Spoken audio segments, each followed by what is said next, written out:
ಕಾರ್ಯಕ್ರಮದಲ್ಲಿ ಭಾಗವಹಿಸಿರ್ತಕ್ಕಂಥ ಈ ವೇದಿಕೆಯಲ್ಲಿ ಭಾಗವಹಿಸಿರ್ತಕ್ಕಂಥ ಎಲ್ಲ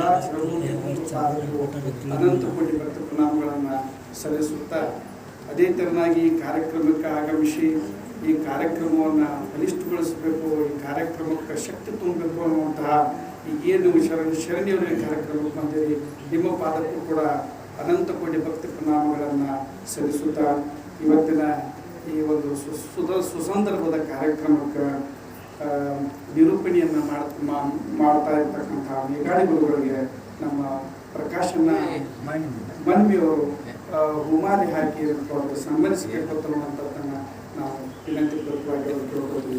ಯಾಕಂದ್ರೆ ನಿರೂಪಣೆ ಮಾಡೋದು ಭಾಳ ಕಷ್ಟ ಅದ. ಕಾರ್ಯಕ್ರಮವನ್ನು ಒಂದು ಚಿತ್ತ ಕಡೆ ಒಂದು ದೃಷ್ಟಿ ಕಡೆ ಒಯ್ಬೇಕಂತಂದ್ರೆ ನಿರೂಪಣೆ ಅನ್ನುವಂಥ ಶಕ್ತಿ ಭಾಳ ಬರ್ತದೆ. ನಿರೂಪಣೆನ ಕಾರ್ಯಕ್ರಮಕ್ಕೆ ಒಂದು ಶಕ್ತಿ, ಆ ಶಕ್ತಿಯನ್ನು ತುಂಬುವಂಥ ಕೆಲಸ ಮೇಘಾಡಿ ಸರ್ ಮಾಡ್ಯಾರು.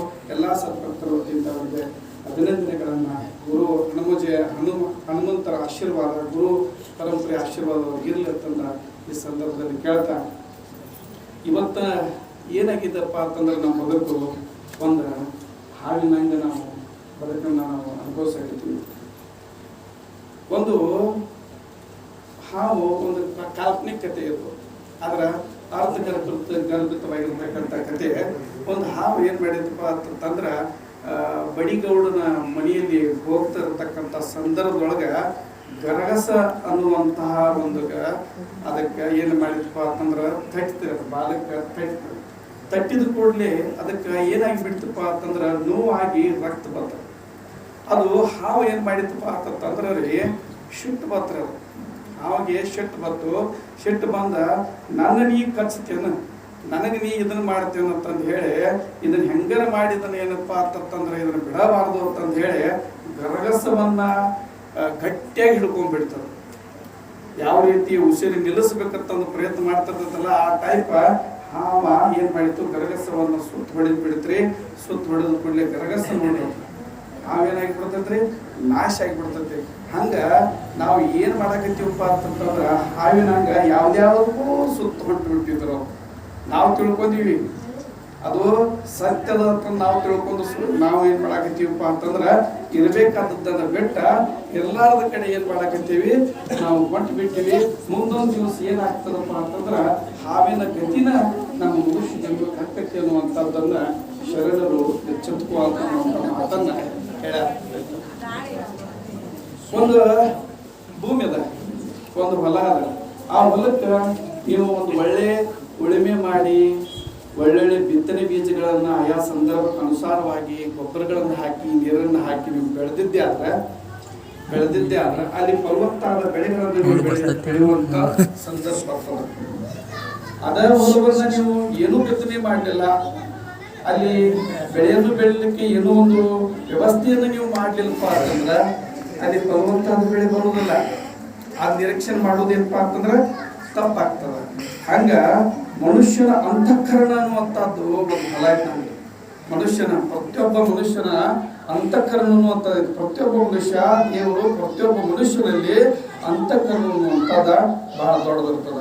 ಆ ಅಂತಃಕರಣ ಅನ್ನುವಂಥ ಹೊಲದೊಳಗ ಸದ್ಭಾವನೆ ಗುಣಗಳನ್ನ, ದಯೆ, ಕರುಣೆ, ಅನುಕಂಪದ ಗುಣಗಳನ್ನ, ಸತ್ಸಂಗದ ಗುಣಗಳನ್ನ, ಇವತ್ತು ನೀವು ಈ ಗುಣಗಳು ಅದಾವಲ್ಲ, ಇವತ್ತು ನೀವು ಏನು ಬೆಳೆಸಾಕಿರ್ತಾರಲ್ಲ, ಈ ಲೋಕಕ್ಕೆ ಇರಬೇಕಾದದ್ದು ಅವಶ್ಯಕತೆ ಇರತಕ್ಕಂಥದ್ದನ್ನು ನೀವು ಮಾಡಾಕತ್ತೀರಿ.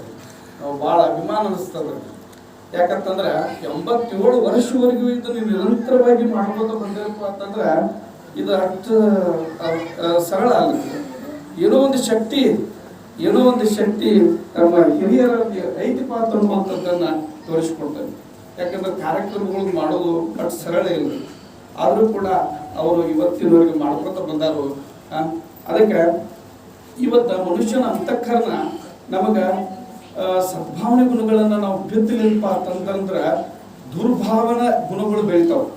ಯಾವ ರೀತಿ ಹೊಲದಲ್ಲಿ ನಾವು ಏನು ಬಿತ್ತಲಿಲ್ಲಪ್ಪ ಅಂದ್ರೆ ಗಿಡಗಂಟಿಗಳು ಬೆಳಿತಾವ, ಬಾಳ ಬಿದ್ದು ಹೊಲ ಆಗಿಬಿಡ್ತದ.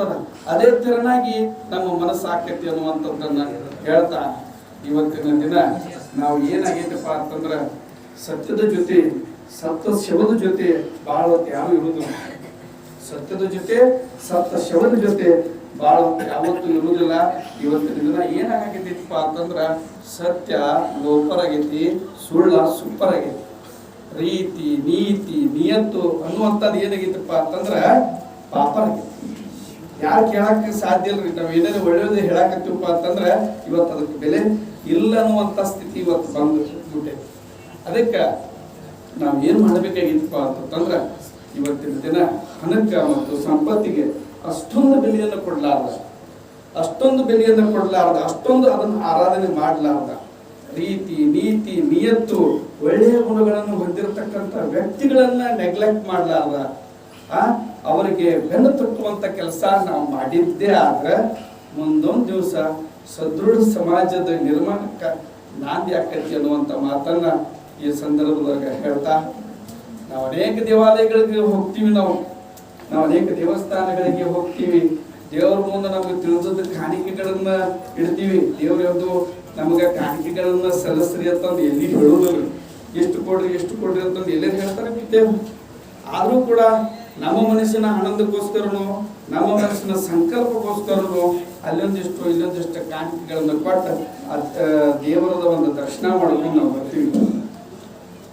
ನೋಡಿ, ಬಸವಣ್ಣವರು ಒಂದು ದೇವಾಲಯ ಹೇಳ್ಯಾರ, ದೇವೆಂಬ ದೇಗುಲ.